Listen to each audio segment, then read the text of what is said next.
Hello and welcome to CTV Sports. I'm Brett Kennedy. And I'm Travis Green. We here at CTV Sports hope that you had a fantastic Labor Day. We've got a lot to cover tonight. CSU football got off to a hot start, plus volleyball and soccer had busy weekends. That's right, Trav, and it's highlight time. It is. Instead of kicking down the door to start this season, the Colorado State football team blew the door completely off the hinges. The Rams trounced over Savannah State 65-13 for Coach Mike Bobo's first win at Colorado State. Quarterback Nick Stevens looked very sharp as he completed 20 of 28 passes and fired 5 touchdowns to 5 different receivers. Familiar faces who caught touchdowns were Rashard Higgins, Joe Hansley, Xavier Williams, and Kevon Cartwright. The defense showed up as well, forcing the game's first touchdown as Kevin Davis recovered a high snap in the end zone. Cornerback DeAndre Elliott also recorded an interception early in the game, and defensive lineman Martavius Foster ended up with 3 sacks. The Rams will welcome Big Ten opponent Minnesota next Saturday at Hughes Stadium. After the game, Coach Bobo was happy with his team's performance and wanted the spotlight on the team rather than himself. We're 1-0, and that's where we wanted to be. Like I just said, it's about those guys and those guys improving, and my job as a coach to make sure that we improve on Monday, on Tuesday, on Wednesday, on Thursday, on Friday, and get ready to play on Saturday. That's the main objective as a coach, is to get the guys ready to play and those guys keep improving, and that's what I want to do. Now, Travis and I were both at the game. Here's our recap shortly after CSU's blowout win. Game number 1 is in the books, and win number 1 for the Colorado State Rams. They beat the Savannah State Tigers 65-13. I'm Travis Green, joined alongside Brett Kennedy. And Brett, this one could be looked at as a spreading the wealth offensively for the Rams. 8 different players with touchdowns in this one. They really showed off their weapons today. And 6 of those were receiving touchdowns, Trav. Nick Stevens looked smooth today. He had a nice fade pattern to Xavier Williams in the corner of the end zone, had a nice another fade to Rashard Higgins in the other opposite corner of the end zone. And Mike Bobo said earlier today, he said Rashard Higgins is not the only offensive weapon that this team has, and as it could be seen by 6 different receiving touchdowns, CSU spread the ball all over the field today. They did. They really showed off those weapons. Stevens talked about it earlier this year about how great this receiving core is, and they proved it today. But we can't not talk about the defense. Defense holds Savannah State to just 13 points in this one.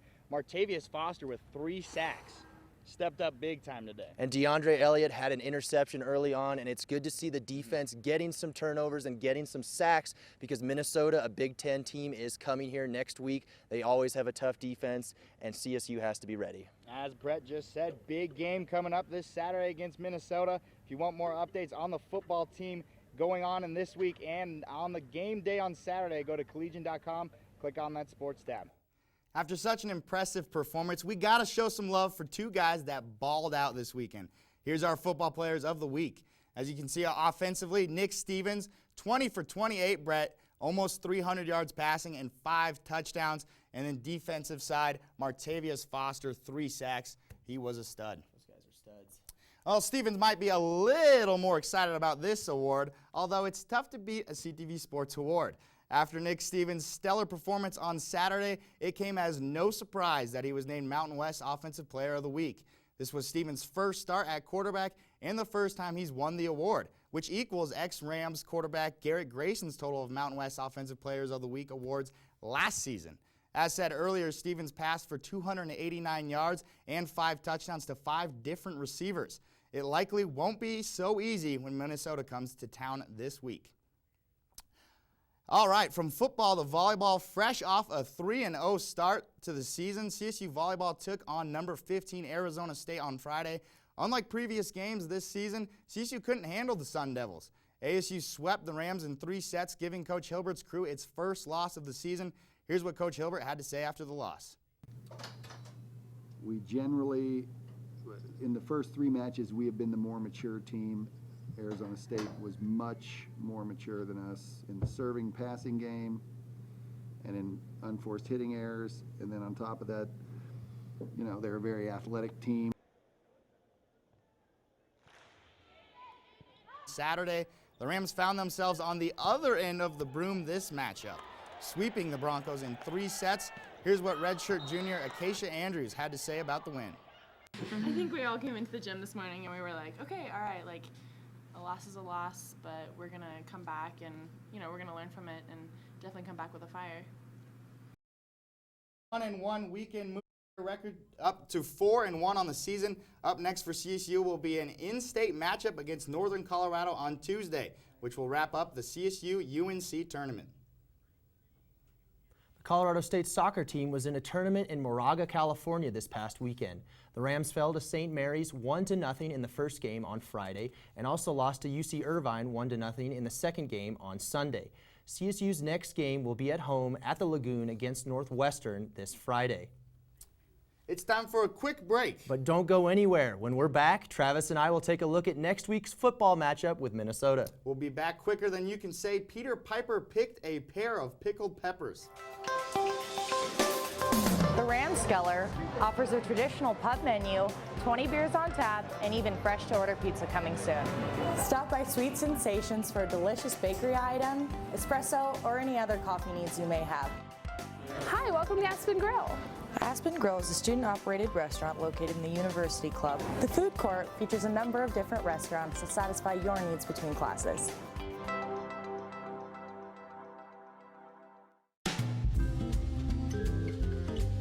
Today we will review one of the most convenient services the Laurie Student Center has to offer, shopping.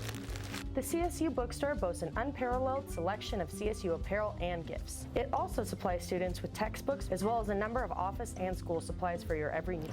Another LSC shopping option lies in the Transit Center area. Snack food, beverages, personal care items, and school supplies. Cam's Lobby Shop is your go-to stop and shop. Preparing for Savannah State, we took, I think, 700 reps against just their offense. So we're going to prepare, watch a lot of film, and, continue to take those reps and get ready for Minnesota. We're just going to prepare to get ready for Minnesota coming in this week. That video was taken right after the win over Savannah State. Brett, clearly the football team is already and was already looking forward to this Minnesota game here at home. It's going to be a huge game, Trav. Big Ten opponent coming into Hughes Stadium. Minnesota's a tough running team. They love to run against defenses. So guys like Martavius Foster and the defensive line have to step up and try to stop all of these.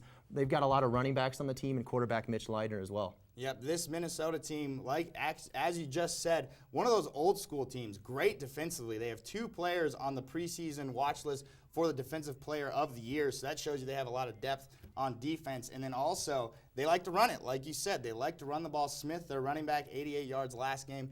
He's a stud. And that quarterback, Mitch Leidner, he likes to run. He has 17 career rushing touchdowns and only 15 career passing. They're going to be running the ball quite a bit on the Rams. And Minnesota's defense is so tough. They held TCU, a number 2 team in the nation, last week to 23 points. That's their lowest score total in 2 years, Trav. That's crazy to see. As you can tell by the graphic here, 23 points.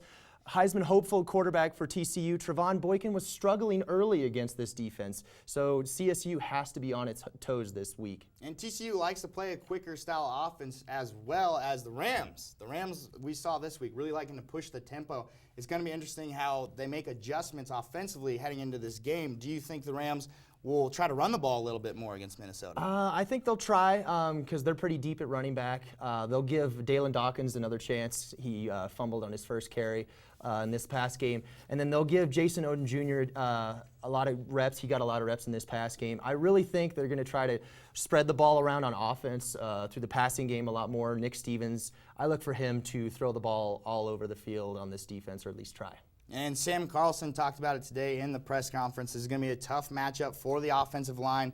As we've talked about, this defense very stingy. It's going to be a very big matchup here, and a lot of people will probably be coming. This is a big game, Big Ten team coming to Fort Collins. It's going to be fun to watch. I cannot wait, Trav. Do you have any certain keys for the game for the Rams? I would say a key for the game, obviously, as mentioned before, is the defensive line. They've got to get to Leidner. They've got to stop those running backs. If the defensive line succeeds, CSU has a good chance of winning this game. And as you just said, the defensive line, Justin Hansen and Jackson, 2 starting defensive tackles on the depth chart to start off the season, did not play last game. We'll see if they get in this one. And then I think the key is Nick Stevens in this one. He's going to have to manage this game well, pick the spots. We saw Garrett Grayson do it time after time, pick his spots, not create turnovers. I think Stevens is going to be a big key to this game. I wouldn't be surprised if you were right, Trav. Yeah. Well, sadly, it's time for another break, but when we're back, Brett and I are going to talk some Denver Broncos. We'll be right back. It's cold outside today, Rams. What better way to warm up than to gather in the LSC? The new and improved Senate chambers located in the renovated ASCSU office was modeled to match the state legislature in Denver. Reserve the Longs Peak meeting room in room 302. There are approximately 23 other new meeting rooms designed for your needs. Reserve one of these rooms through the event planning office.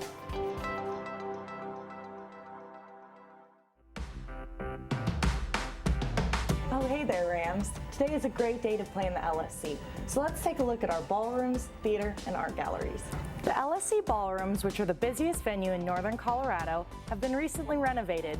The Laurie Student Center Theater can be transformed to feature films, concerts, lectures, entertainment, and banquets. And last but not least, the Kerfman Gallery provides a showcase for the creations of local and student artists. The NFL season is upon us. The first game is on Thursday night, and the Broncos open up the season at home on Sunday. That's right. Since the season is right around the corner, Brett and I thought we should weigh in on what the Broncos season will look like. So, Brett, I'll read off a couple bold statements for you, see what you think on them, and then I'll give you my agree or disagree on it. So, do you agree or disagree the Broncos will win the Super Bowl? Oh, that's a bold statement, It Trav. is. Unfortunately, I don't see them winning. The AFC just they have too many tough teams. They've got the Patriots. Tom Brady's he's going to want to try to win back-to-back Super Bowls. And then rising teams like the Colts, Andrew Luck, Andre Johnson, Frank Gore, they've got some weapons, so I just don't see it happening. I'm going to disagree as well on this one. Once it comes playoff time, defense becomes a huge thing for football teams, and I think Peyton Manning really starts to crumble under the pressure, what I've seen in previous seasons. And I think when you look at this, I think the front runner is the Patriots. Tom Brady's back. He's not suspended anymore, and then you got to look at the Seahawks as the favorite in the NFC. All right, next question. Peyton Manning will finish in the top 5 for passing yards in the NFL this season. I'm going to say no on that one too, Trav. The Broncos lost Julius Thomas this year. That was one of Peyton's favorite targets from last year. Huge red zone threat. And then also the third down threat, Wes Welker, is also gone. That team still has Emmanuel Sanders, and they just signed Demaryius Thomas to a huge contract.